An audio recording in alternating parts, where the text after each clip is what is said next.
Covalent compounds have their own pattern of behavior because of the way their atoms share electrons. In this module, we'll connect covalent bonding to physical state, melting and boiling points, solubility, and electrical conductivity. Before looking at properties, let's place this in context. Valence electrons and the octet rule helped explain why atoms bond. Ionic bonding involved electron transfer. Covalent bonding involved sharing. Now we'll use that sharing model to predict how covalent compounds behave. The key mental model is this. In most covalent compounds, atoms are strongly bonded inside small units called molecules, but the molecules themselves are only weakly attracted to each other. Breaking a molecule apart takes a lot of energy because covalent bonds are strong. But melting, boiling, and evaporating usually do not break those bonds. They mainly separate whole molecules from neighboring molecules. So these physical changes depend on the weaker forces between molecules, called intermolecular forces. That is why many covalent compounds have lower melting and boiling points than ionic compounds. Covalent compounds can exist as gases, liquids, or solids. The deciding factor is how strongly separate molecules attract each other. When intermolecular forces are very weak, molecules move freely, so substances such as methane, ammonia, and carbon dioxide are gases. With stronger attractions, molecules stay closer together, giving liquids such as water, ethanol, and carbon tetrachloride. Stronger forces can hold molecules in soft solids, such as iodine or wax. So physical state depends mainly on forces between molecules, not on the covalent bonds inside each molecule. A common misconception is that melting or boiling a covalent substance breaks the covalent bonds within its molecules. Usually, it does not. The molecules remain intact. What changes is the distance between separate molecules. Heating gives them enough energy to overcome weak intermolecular attractions, such as van der Waals forces. Because these attractions are much weaker than covalent bonds, many covalent substances melt, boil, or evaporate at relatively low temperatures. The comparison with ionic compounds makes this clearer. In an ionic crystal, positive and negative ions are held in a repeating lattice by strong electrostatic forces. Melting it requires enough heat energy to overcome those strong attractions.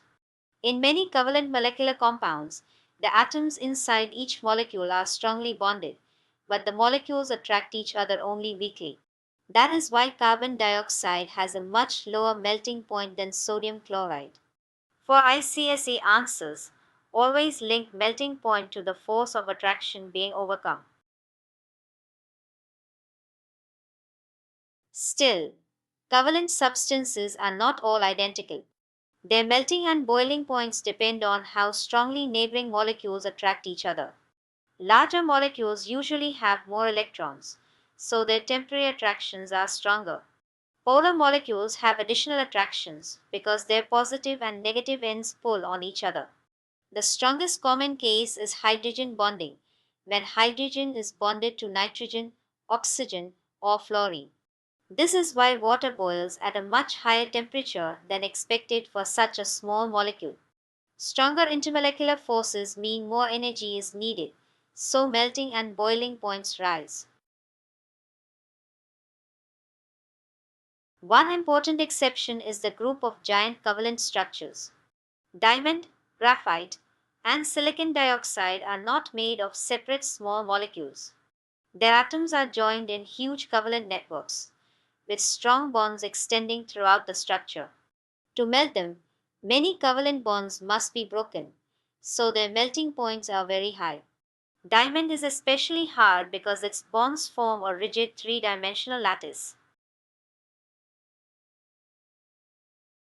Now let's move from melting and boiling to solubility.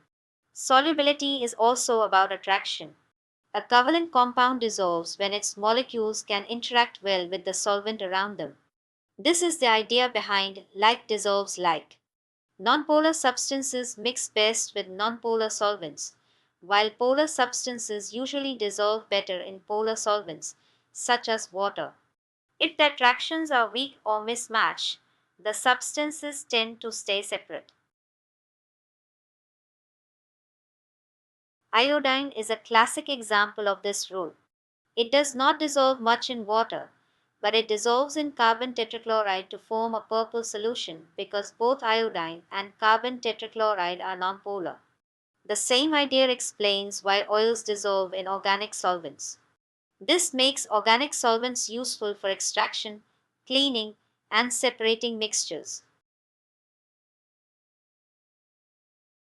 Water dissolves substances best when it can form strong attractions with their particles. Because water is polar, its slightly positive and slightly negative ends can pull strongly on ions and polar molecules. Nonpolar covalent molecules, such as methane, carbon tetrachloride, oils, and waxes, do not have charged regions for water to attract strongly. So, water molecules prefer to remain attracted to each other through hydrogen bonding rather than surround the nonpolar substance. The result is separation. Droplets or layers form instead of an even mixture. The important correction is this: covalent does not automatically mean insoluble. What matters is whether the molecule can attract water strongly enough to mix with it. Sugar dissolves because its many OH groups form hydrogen bonds with water. Alcohols dissolve for the same reason, especially smaller ones like ethanol. But nonpolar covalent substances, such as oil, wax, or carbon tetrachloride, lack strong partial charges for water to interact with. So, solubility depends on molecular polarity and intermolecular attractions, not just on bond type. Electrical conductivity depends on charged particles that can move. Ionic substances conduct when melted or dissolved because their ions are free to travel through the liquid. Most covalent substances are different. Their atoms share electrons to form neutral molecules, not separate positive and negative ions. Even when a covalent compound melts or dissolves, it usually remains as molecules, so there is no moving stream of charge. That is why substances such as sugar solution or ethanol usually keep the bulb off. They are poor conductors. For exam reasoning, avoid the shortcut covalent substances do not conduct. Instead, ask whether mobile charged particles are present.